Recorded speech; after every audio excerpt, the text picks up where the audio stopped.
One of the potential storylines that we've seen coming out of this fight with Usyk and Fury is, what about a third fight between Anthony Joshua and Oleksandr Usyk? Is it something we're interested in? Is it something that we think could possibly turn out differently than the first two?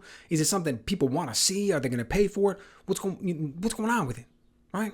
One of these talking points. Eddie Hearn commented on it, as a matter of fact, I think right after the fight. So here's the thing. We know we're going to get a rematch between Fury and Usyk. That's the one that everybody wants to see. That's the one that should be happening.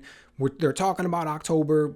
It's kind of up in the air yet, is my understanding. Not really 100% for sure. It's not like anything's been signed. But we saw in the ring right afterwards that Fury said he wanted that rematch. And the promoter said that it was up to Fury and that they were going to make it happen. So we know all that going in. But let's just say either, I don't know, Fury can't make the fight for whatever reason, something comes up and he gets injured in training or whatever, or we're talking about after that fight, and let's say Usyk were to win it again, right? So we've got Usyk winning the first two against Fury, and now he's sitting there. What could be happening at this point? Because when we think about the IBF belt is likely going to be stripped. The IBF came out and said prior to the fight with Fury and Usyk, Hrgovic was the mandatory, right? Whoever won that fight between Fury and Usyk was going to have to defend the belt against Hrgovic. Dude, there's no way that Usyk is going to take that fight. It's impossible, dude. There's no way the dude's going to come out and fight Hrgovic and defend that IBF belt when he's got the rematch sitting there with Fury in October. It's way bigger. The belt's going to get stripped. It's going to go away. So at that point, we'd be likely looking at a fight between the winner of Hrgovic and Dubois versus Anthony Joshua fighting for that belt potentially, right? And if Anthony Joshua goes out there and gets that win, we've now got a guy who's, a 3-time world champ. He's got that last missing piece. We could very likely be looking at him fighting the winner of the rematch between Fury and Usyk. But if we're assuming that Usyk wins it, is it a fight that we want to see, or would there be a more intriguing fight or a bigger fight on the horizon? Now look, I'll be the first to admit that when you're looking at two guys fighting, when somebody loses the first two fights, the odds that you want to see him fight a third fight, really rare. If you're looking at something that's being a rivalry and you lose the first two ones, how can there really be a rivalry? When we see a rubber match, it's typically because these guys split the first two goings. But I will say this. Number one, even though Usyk won those fights, they were close. And the second one was closer than the first. I don't know if you remember, but after that second fight was when Anthony Joshua was in the ring, man, and he was so frustrated, he went around and he threw the belts. Right? Threw the belts down. That's how frustrated he was with the outcome, because he felt that he had won. The fight was that close. And I remember watching it, and during the fight, I remember thinking, like, man, I think there was points where I was like, I think Anthony Joshua figured it out, man. I think he actually may come up with a victory here. Like, there were points he was catching Usyk with some hard shots. Usyk had some look on his face at certain times, like he was a little bit confused as far as what to do.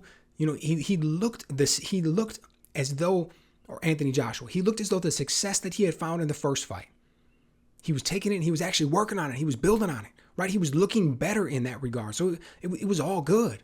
I mean, I looked at it and I'm thinking, man, this is a guy who's improving. Just in that second fight, he looked way better. And think about what we've seen since then, particularly since he hooked up with Ben Davison, right? Since he's hooked up with Ben Davison, man, we're talking about a guy who's getting back to what works for him, right? We're talking about a guy who's going to fight big, fight tall, fight strong, fight aggressively, come out there and punch with power. And that's what he did. That's where he saw the success with Usyk, right? He didn't try to play the pity pat game. He didn't try to play the boxing game on the outside necessarily. He had his man. He kept him where he wanted him to be with the jab and the straight right hand. He was aggressive. He was on the front foot, because Usyk doesn't fight great off the back foot. Usyk fights great when he's able to come forward, but then he's also able to set traps. He's able to work his angles and get his footwork going, and he's able to start moving, and he keeps you guessing, and you're not really sure what's coming from where. Like, the man does it all. He's a complete fighter.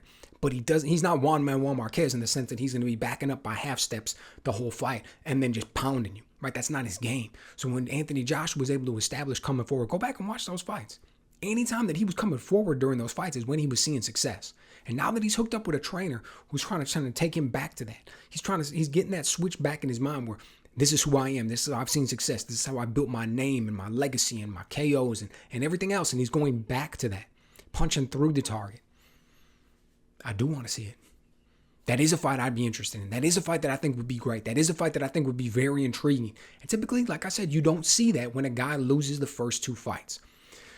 So if he goes out there and he starts to all of a sudden just get his little foothold in, right, and he snatches up the IBF belt, right, and that'll be the one belt that obviously would be keeping Usyk from being undisputed at that point. Even though I don't know how much it would matter At that point, having already got it first time in, 25 years, last guy was Lennox Lewis, and then all of a sudden you already do it. Do you really want to go out there and feel the need to go out there and snatch that IBF belt up again? Obviously, it would be huge for Anthony Joshua because Usyk's sitting over there with all the other belts, so he gets that. He becomes undisputed. But really, I think more at that point would be, a guy like Usyk would be concerned about a legacy fight, or he'd be concerned about getting the biggest money fights, or he'd be concerned about getting putting on the biggest events and the biggest shows that he possibly could, or something along those lines. The thing is, Anthony Joshua checks the box for all of those too, right? Because he's a huge star. People would be intrigued on seeing the fight. He brings a massive amount of money to the table. Who else is going to do all those things? Who else is going to bring all that? What do we want to see? We want to see Usyk fight the winner of Deontay Wilder and Zhang? Come on, man. Nobody wants to see that. We want to see him fight a young dude like Jared Anderson. I mean, Jared Anderson is a very good fighter, man. Young guy, on the rise, looking good, working up the way that he's supposed to. But is anybody going to sit here and just fool themselves and think that that would be a competitive fight with him versus Usyk? Not at this point. It'd be throwing him in there far too early, man. And what would that do to his confidence and everything? Nobody's talking about a fight like that. Nobody's talking about Usyk going out there and fighting young guys, just like we're not talking about Terrence Crawford going out there and fighting young guys. We're talking about an older champion who's achieved phenomenal things at this point in his career, and every fight at this point is going to be a massive one, right? So you're talking about after a rematch with Fury, in which Usyk wins, because if Fury wins, we're going to be looking at a rubber match between those guys most likely. But we're talking about a rematch in October that Usyk wins somehow, some way. The IBF belt gets stripped. Anthony Joshua goes out there and snatches it up. Is it a fight that you find intriguing? Is it a fight that you'd be looking forward to seeing? Is it a fight that you legitimately think Anthony Joshua has a chance of winning? Let me know what you guys think.